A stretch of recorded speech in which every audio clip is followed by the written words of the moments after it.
नमस्कार दोस्तों, एक बार फिर से आपका स्वागत है इन्फिनिटी एजुकेटर में। आज की इस वीडियो में मैं बताऊंगा गोल कितना महत्वपूर्ण है हमारे लाइफ में, अपना गोल कैसे सेट करें और गोल को किस तरह से आप अचीव करेंगे अपनी लाइफ में। जैसा कि हम जानते हैं, हर एक आदमी का अपनी ज़िंदगी में कोई ना कोई गोल होता है। जैसे जब हम बचपन में होते हैं तो हमारा एक ही गोल होता है, एग्ज़ाम में फर्स्ट डिवीज़न लाना, टॉप करना। उसके बाद जब हम कंपनी में काम करते हैं तो कंपनी का एक गोल होता है, जो कि कंपनी हमें गोल वो टारगेट देती है, 1 साल में उतना प्रोजेक्ट को पूरा करना।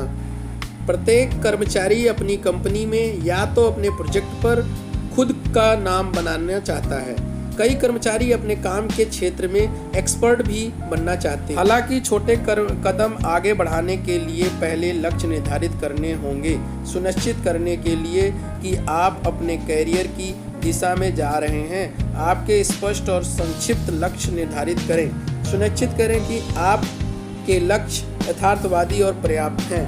आपका गोल अलाइन होना चाहिए कंपनी के टारगेट के साथ। अपनी प्रोग्रेस को मापने के लिए एक बेंचमार्क स्थापित करें और प्रेरित रहने के लिए जो कर सकें वो करें। जैसा कि आप जानते हैं, आज के दौर में हर एक कंपनी AOPs निर्धारित करती है, एनुअल ऑपरेटिंग प्लान्स। उसके बाद हम उसे मंथली ऑपरेटिंग प्लान में डिवाइड करते हैं। हर एक महीने का एक टारगेट होता है और वो टारगेट लास्ट ईयर के बेंचमार्क को लेते हुए बनाया जाता है। लास्ट ईयर में हमने जो चीज़ अचीव करी हुई है, जिस मंथ में अचीव करी है, या लास्ट ईयर के एनुअल में हमने क्या अचीव करी हुई है, उसको देखते हुए हमें एक बेंचमार्क निर्धारित करना होता है और नेक्स्ट ईयर का वो हमें गोल अचीव करना पड़ता है।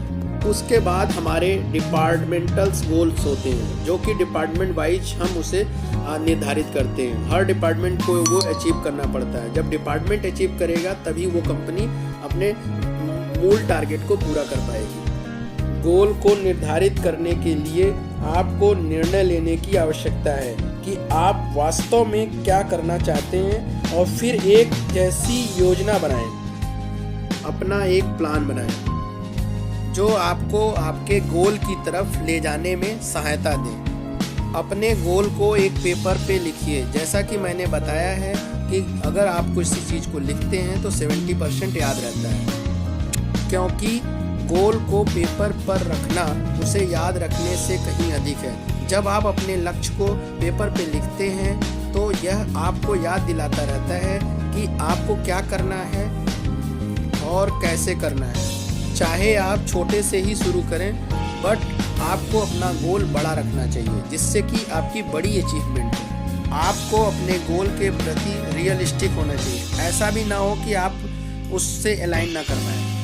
आपका गोल हमेशा डिटरमाइन होना चाहिए, रियलिस्टिक होना चाहिए और मेजर करने योग्य होना चाहिए। आपका समय लिमिटेड है, इसलिए इसे किसी और की ज़िंदगी जीने में बर्बाद ना करें, खुद के लिए जिए। आपने जो गोल बनाया है और उस पे जो एक्शन लिए हैं, उसके प्रोग्रेस को हमेशा ध्यान में रखते हुए ये देखते रहें कि हमारा गोल के नियर कितना हम पहुंच पाए हैं। हमेशा पॉजिटिव रहें और खुद से मोटिवेट रहें अपने गोल के प्रति, तभी आप गोल को सही डायरेक्शन में काम कर पाएंगे और गोल को अचीव कर पाएंगे। ये ना सोचें कि ये हमसे नहीं हो सकता, मैं इसे नहीं कर सकता, यह बहुत मुश्किल है, बल्कि हमेशा यह सोचें कि मैं इसे किसी भी कीमत पे पूरा करूँगा और मैं पूरा कर सकता हूँ। आपको विश्वास होना चाहिए कि आप ऐसा कर सकते हैं, क्योंकि आप कर सकते हैं। कुल मिलाकर आपके द्वारा किए जाने वाले छोटे निर्णयों का आपके लक्ष्यों की ओर काम करने पर बहुत प्रभाव पड़ सकता है। बाधाएं वो चीज होती हैं जिन्हें आप तब देखते हो जब आप अपने नज़र लक्ष्य से हटा लेते हो। ये हमेशा याद रखिएगा। Choosing a goal and stick to it change everything. एक लक्ष्य चुनना और इस पर ही स्थित रहना सब कुछ बदल देता है। बिना लक्ष्य के जीवन बिना पता लिखे लिफाफे के समान होता है, जो कहीं नहीं पहुंच सकता। Remember that your goals are your road map to success in life. Without them you can lose your map. याद रखिए कि आपके लक्ष्य जीवन में सफलता के लिए आपके रोड मैप का होना बहुत ज़रूरी है। बिना रोड मैप के आप किसी टारगेट पे नहीं पहुंच सकते। आज की वीडियो के लिए बस इतना ही। अगर आपको ये वीडियो अच्छी लगी तो लाइक करें, सब्सक्राइब करें और कमेंट करके ये बताएं कि गोल के बारे में आपको कितना समझ में आया है। Thanks for watching.